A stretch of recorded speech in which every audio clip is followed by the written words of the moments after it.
Chapter 8 of Quit Your Worrying by George Wharton James. Protean Forms of Worry. In a preceding chapter, I have shown that worry is a product of our modern civilization and that it belongs only to the Occidental world. It is a modern disease, prevalent only among the so-called civilized peoples. There is no doubt that in many respects we are, what we call ourselves, the most highly civilized people in the world.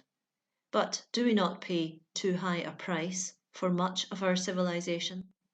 If it is such that it fails to enable us to conserve our health, our powers of enjoyment, our spontaneity, our mental vigour, our spirituality, and the exuberant radiance of our life, bodily, mental, spiritual, I feel that we need to examine it carefully and find out wherein lies its inadequacy or its insufficiency. While our civilization has reached some very elevated points, and some men have made wonderful advancement in varied fields, it cannot be denied that the mass of men and women are still groping along in the darkness of mental mediocrity and on the mudflats of the commonplace. 10,000 men and women can now read, where 10 alone read a few centuries ago. But what are the 10,000 reading? That which will elevate, improve, benefit? See the piles of sensational yellow novels, magazines, and newspapers that deluge us day by day, week by week, month by month, for the answer. True, there are many who desire the better forms of literature, and for these we give thanks. They are of the salt that saves our civilization. I do not wish to seem even to be cynical or pessimistic, but when I look at some of the mental pabulum that our newspapers supply, I cannot but feel that we are making vast efforts to maintain the commonplace and dignify the trivial. For instance, look at the large place the beauty department of a newspaper occupies in the thoughts of thousands of women and girls. Instead of seeking to know what they should do to keep their bodies and minds healthful and vigorous, they are deeply concerned over their physical appearance.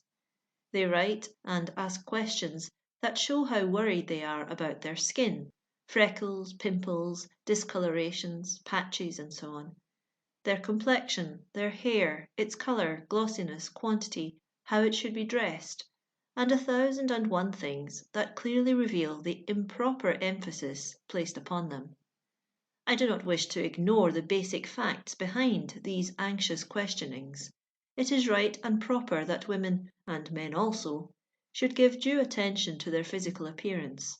But when it becomes a mere matter of the outward show of cosmetics, powders, rouges, washes, pencils, and things that affect the outside only, then the emphasis is in the wrong place, and we are worrying about the wrong thing.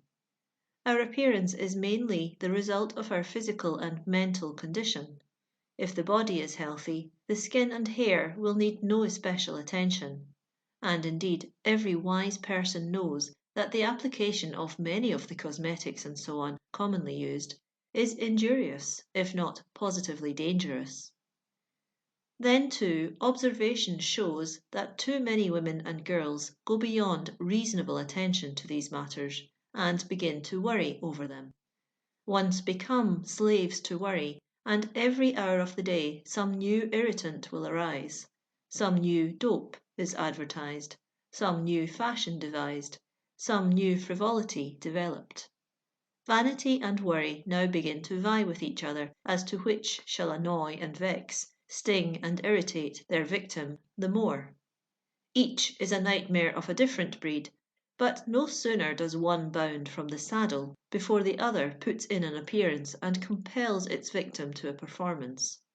Only a thorough awakening can shake such nightmares off, and comparatively few have any desire to be awakened. I have watched such victims, and they arouse in me both laughter and sadness. One is sure her hair is not the proper colour to match her complexion and eyes, it must be dyed. Then follows the worries as to what dye she shall use and methods of application.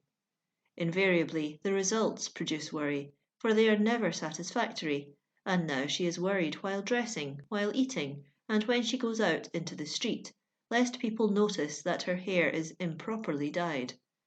Every stranger that looks at her adds to the worry, for it confirms her previous fears that she does not look all right. If she tries another hair of the dog that has already bitten her, and allows the hair specialist to guide her again, she goes through more worries of similar fashion.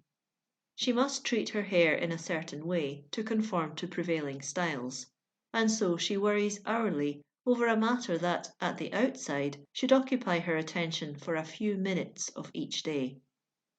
There are men who are equally worried over their appearance. Their hair is not growing properly, or their ears are not the proper shape, or their ears are too large, or their hands are too rough, or their complexion doesn't match the ties they like to wear, or some equally foolish and nonsensical thing. Some wish to be taller, others not so tall. Quite an army seeks to be thinner, and another of equal numbers desires to be stouter. Some wish they were blondes, and others that they were brunettes. The result is that drug stores, beauty parlors, and complexion specialists for men and women are kept busy all the time, robbing poor, hard-working creatures of their earnings because of insane worries that they are not appearing as well as they ought to do. Clothing is a perpetual source of worry to thousands. They must keep up with the styles, the latest fashions, for to be out of fashion, a back number, gives them a conniption fit. An out-of-date hat or shirt-waist, jacket, coat, skirt, or shoe humiliates and distresses them more than would a violation of the moral law, provided it were undetected. To these, my worrying friends, I continually put the question, is it worth while? Is the game worth the shot? What do you gain for all your worry? Rest and peace of mind? Alas, no. If the worry and effort accomplished anything, I would be the last to deprecate it. But observation and experience have taught me that the more you yield to these demons of vanity and worry, the more relentlessly they harry you. They veritably are demons that seize you by the throat and hang on like grim death until they suffocate and strangle you. Do you propose therefore any longer to submit? Are you wilfully and knowingly going to allow yourself to remain within their grasp? You have a remedy in your own hands. Kill your foolish vanity by determining to accept yourself as you are. All the efforts in the world will not make any changes worth while. Fix upon the habits of dress and so on that good sense tells you are reasonable and in accord with your age, your position, and your purse, and then follow them, regardless of the fashion or the prevailing style. You know as well as I that unless you are a near millionaire, you cannot possibly keep up with the many and various changes demanded by current fashion. Then why worry yourself by trying? Why spend your small income upon the unattainable, or upon that which, even if you could attain it, you would find unsatisfying and incomplete? In your case, worry is certainly the result of mental inoccupancy. This is sometimes called empty-headedness, and while the term seems somewhat harsh and rough, it is pretty near the truth. If you spent 1/10 the amount of energy seeking to put something into your head that you spend worrying as to what you shall put on your head and how to fix it up, your life would soon be far more different than you can now conceive. Carelessness and laziness are both great causes of worry. The careless man, the lazy man, are each indifferent as to how their work is done. Such men seldom do well that which they undertake. Everything carelessly or lazily done is incomplete, inadequate, incompetent, and therefore a source of distress, discontent, and worry. A careless or lazy plumber causes much worry, for even though his victims may have learned the lesson I am endeavouring to inculcate throughout these pages, it is a self-evident proposition that they will not allow his indifferent work to stand without correction. Therefore the telephone bell calls continually. He or his men must go out and do the work again. And when payday comes, he fails to receive the check good work would surely have made forthcoming to him. The schoolboy, schoolgirl has to learn this lesson, and the sooner the better. The teacher never nags the careful and earnest student. Only the lazy and careless are worried by extra lessons, extra recitals, impositions, and the like. All through life, carelessness and laziness bring worry, and he is a wise person who, as early as he discovers these vices in himself, seeks to correct, or better still, eliminate them. Another form of worry is that wherein the worrier is sure that no one is to be relied upon to do his duty. Dickens, in his immortal Pickwick Papers, gives a forceful example of this type. Mr. Magnus has just introduced himself to Pickwick, and they find they are both going to Norwich on the same stage. Quote, "Now, gentlemen," said the hostler, "coach is ready, if you please." "Is all my luggage in?" inquired Magnus. "All right, sir." "Is the red bag in?" "All right, sir." "And the striped bag?" "4 boot, sir." "And the brown paper parcel?" "Under the seat, sir." "And the leathern hat box?" "They're all in, sir." "Now will you get up?" said Mr. Pickwick. "Excuse me," replied Magnus, standing on the wheel. "Excuse me, Mr. Pickwick. I cannot consent to get up in this state of uncertainty. I am quite satisfied from that man's manner that that leather hat box is not in." The solemn protestations of the hostler being unavailing, the leather hat box was obliged to be raked up from the lowest depth of the boot, to satisfy him that it had been safely packed; and after he had been assured on this head, he felt a solemn presentiment, first that the red bag was mislaid, and next that the striped bag had been stolen, and then that the brown paper parcel had become untied. At length, when he had received ocular demonstration of the groundless nature of each and every one of these suspicions, he consented to climb up to the roof of the coach, observing that now he had taken everything off his mind, he felt quite comfortable and happy. But this was only a temporary feeling, for as they journeyed along, every break in the conversation was filled up by Mr. Magnus's loudly expressed anxiety respecting the safety and well-being of the 2 bags, the leather hat box, and the brown paper parcel. End quote. Of course, this is an exaggerated picture, yet it properly suggests and illustrates this particular senseless form of worry with which we are all more or less familiar.